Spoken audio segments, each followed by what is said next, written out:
Hi everyone, Dr. David Sugar here with Unprocessed Sugar. Remember being a kid on summer vacation? You'd be outside all day long playing, come in when the street lights came on. We didn't carry around Stanley cups of water all day and put SPF 100 on ourselves every 30 minutes. Well, we want to be outside in the summer and enjoy ourselves. What are we to do? Well, stay tuned for the Unprocessed Sugar Summer Survival Guide. Well, we've become over-chemicalized, overprotected, undernourished, dehydrated, and metabolically unhealthy.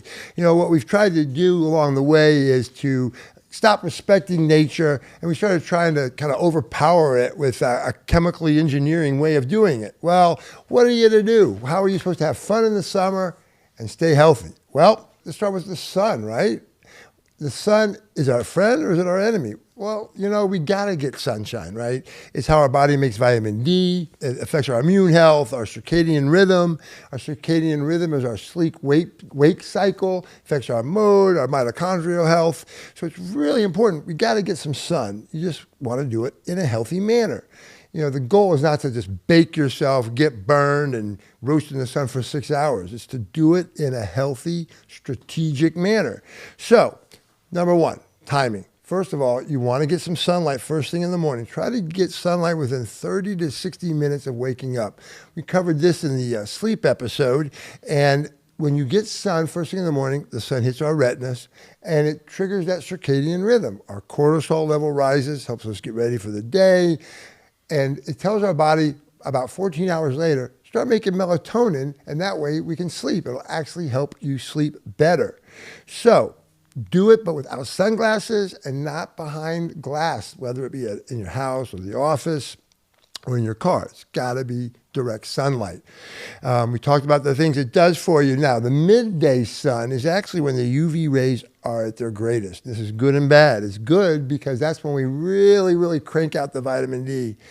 But it's bad because that's when we can get burned the easiest. It doesn't take as long, get burned more viciously, more quickly. So you want to build your exposure to the sun somewhat gradually, okay? Little by little by little. Keep in mind your skin tone. Fair-skinned people, Northern European descent, they will get burned more easily. So keep that in mind. You're dark-complected. That's going to be a little better for you. That offers a lot more protection. But keep in mind that your skin tone. So part of the problem is we spend our year sitting indoors all year long. We go on vacation in July, and then we just bake like a rotisserie chicken, trying to get a suntan in 1 week. And that's what's not the best, okay? Now, what can you do to help yourself with regards to being protected from the sun? Sunscreen, right? Well, this isn't anti-sunscreen. It's just using sunscreen in a smart manner, okay? Now, there are chemical sunscreens, there are mineral sunscreens, and then there's physical sunscreens that we'll cover as well. Chemical sunscreens, look at the label. I talk about this a lot with regards to food. When you go shopping, you want to look at the labels. There's some chemicals you want to keep an eye out for. Oxybenzone, octinoxate, and octocrylene. Ooh, some mouthfuls, hard for me to say. So if those are on your label, you do not want those. Okay, what happens is they sit on your skin, they get absorbed into your system, and they can be endocrine disruptors. That's our hormone system. So you really, really want to stay away from those things. There are studies that have been shown that the amount that we get absorbed through our skin into our system actually goes beyond what the FDA says is safe. So we really want to stay away from those things. So mineral sunscreens, those are things like zinc oxide, that's the white stuff that the lifeguards wear on their nose, and titanium dioxide. Titanium dioxide, when I first heard it, I thought, boy, that's, is that chemical? Well, yeah, it is a chemical, but if you think about it, everything's a chemical. I mean, water's a chemical, right? So it's not about the fact that it's a chemical. It's about using it in a safe manner. What is bad about the titanium dioxide is when it's your industrial exposure, but when it gets aerosolized and then we inhale it, that's when it is really, really bad for us, okay? But these things help because they keep the UV light from getting absorbed by your skin by reflecting it, actually. So don't use it in a spray form if you're going to use the titanium dioxide. You want to use a cream or a lotion, or those sticks. They have sunscreen sticks that you can utilize to apply it. Again, they sit on top of the skin. They're not absorbed as much through the skin. I won't say not at all, but a lot less systemic absorption, and they have a broad spectrum of UV protection. There's UVA, UVB, other UV rays that you want to keep away from. So physical sunscreens. Well, that's things like hats, be in the shade. There's clothing nowadays that has UV protection in it. I go fishing, I'll wear a long sleeve shirt, and it actually has UV protection in the material. Sunglasses, and then we talked about gradually getting exposed to the sun, little by little, and your body will build up a tolerance to this. You do not want to think, hey, I got this SPF 100 on me, I'm invincible. I can be out in the sun as much as I want. That's when things can go bad on us. So it's about healthy exposure to the sun and not getting sunburned, okay? That's what you got to keep in mind here. Hey, if you could just take a moment, hit that subscribe button. It helps us a lot, helps us grow our channel and bring this content to a lot more people. We'd really appreciate it. Hydration. Now, there's right and wrong ways to do this. It's not just about just drink more water, right? You want to have electrolytes in there. You know, we're sweating. I'm sure you've tasted your sweat before. It's salty, right? So you've got sodium in there, you've got potassium, you've got magnesium in there.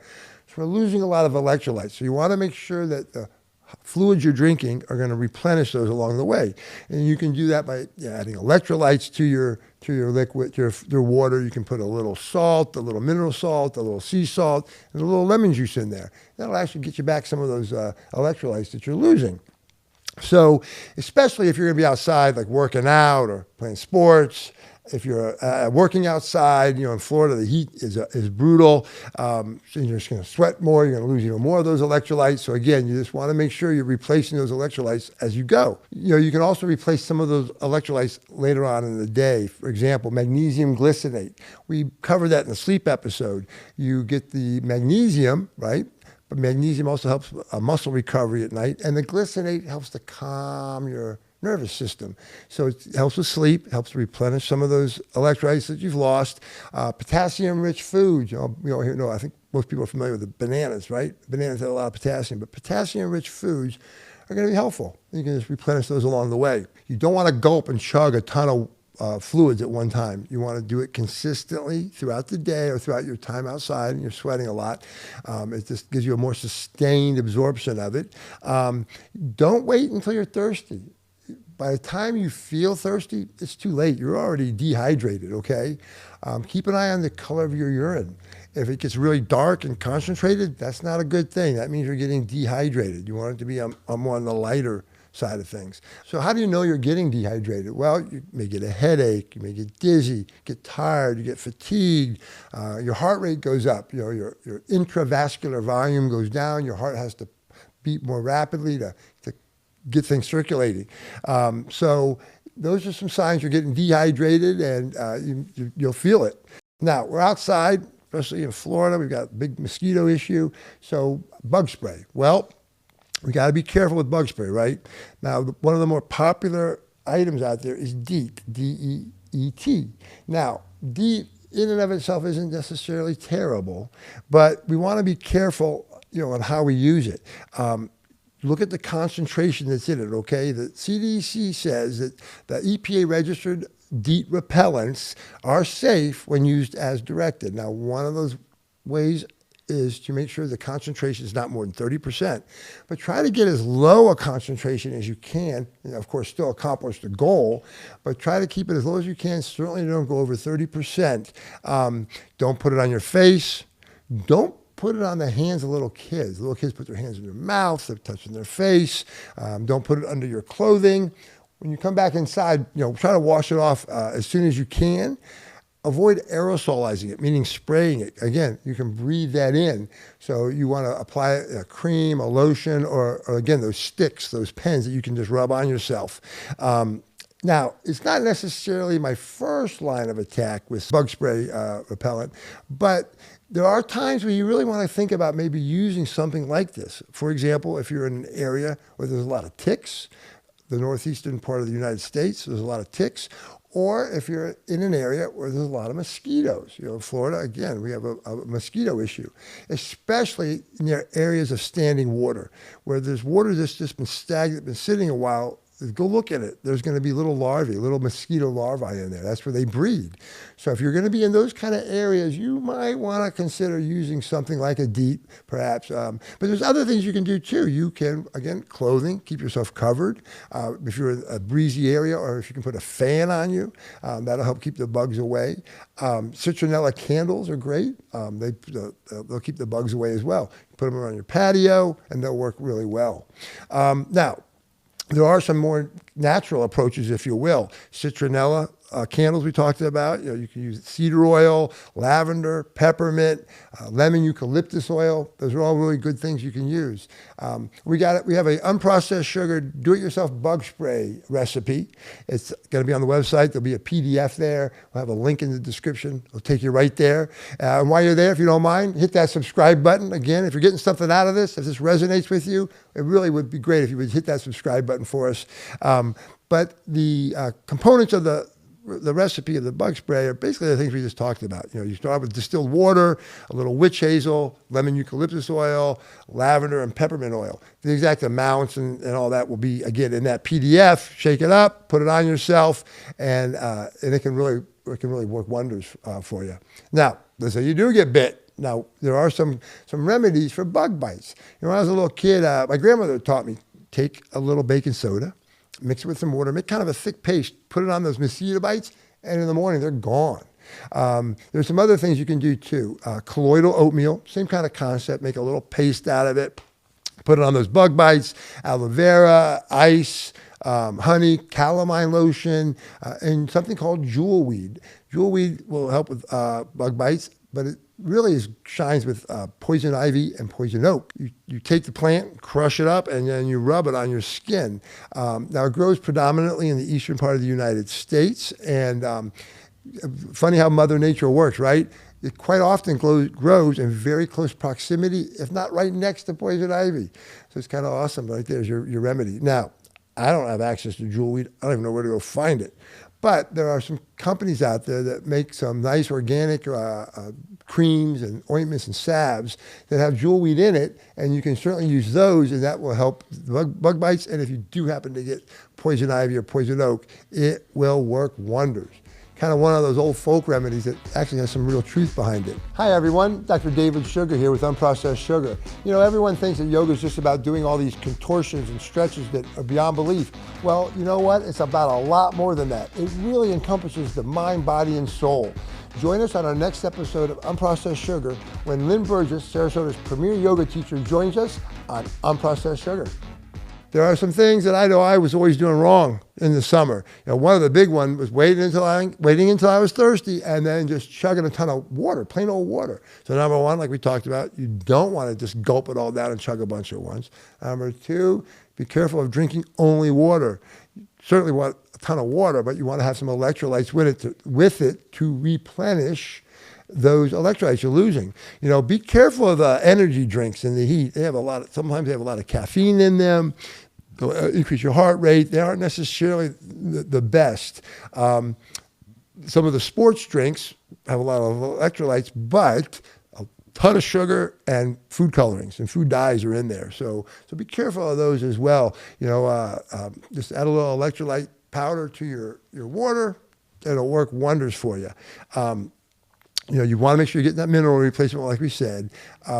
Be careful about getting sunburned. I'm somewhat dark complected, and I used to have a very casual thought about sun protection. But something I've learned is that skin cancer you get today is not from the sun you got recently. It's from the sun you got decades ago. So just be careful. Make sure you're gradually increasing your exposure to the sun. Do those things to protect yourself from the sun. You don't want to wear sunglasses the entire time you're outside, especially in the morning, as we talked about. You want some sun exposure. Hit your retina, sets up that circadian rhythm, helps you sleep better at night. You do not want to stay indoors all summer. Again, we're in Florida. The heat's oppressive at times. But you want to get outside. You want to enjoy Mother Nature. You want to enjoy the benefits of the sun and being active and being with Mother Nature and moving. Just do it in a smart manner, gradually increasing your exposure as time goes by. Be careful about how much alcohol you consume when you're outside in the summer, especially in the heat. Alcohol is a poison, but I'm not saying not to drink alcohol, but alcohol dehydrates you. So you're outside, you're drinking alcohol, you might not be drinking as much regular fluids because you're drinking beer or something like that. So you will really get dehydrated much more quickly when you're drinking alcohol and you're out there in the sun. So those are our tips for a summer survival guide for unprocessed sugar. I hope you got something out of this. If you did, if this kind of reverberates with you again, please hit that subscribe button. Really appreciate you joining us. Be safe out there and make sure you have fun this summer. Thanks for joining us on Unprocessed Sugar. I'll see you next time.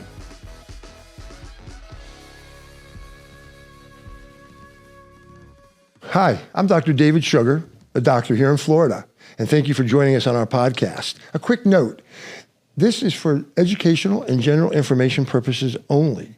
Listening to this podcast does not constitute a doctor-patient relationship, and please consult with your own healthcare provider before making any changes to your own care.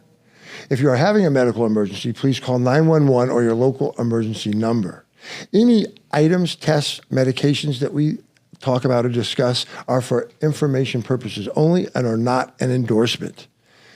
Once again, thank you for joining us, and please see the website for the full disclosure and waiver. Thank you very much.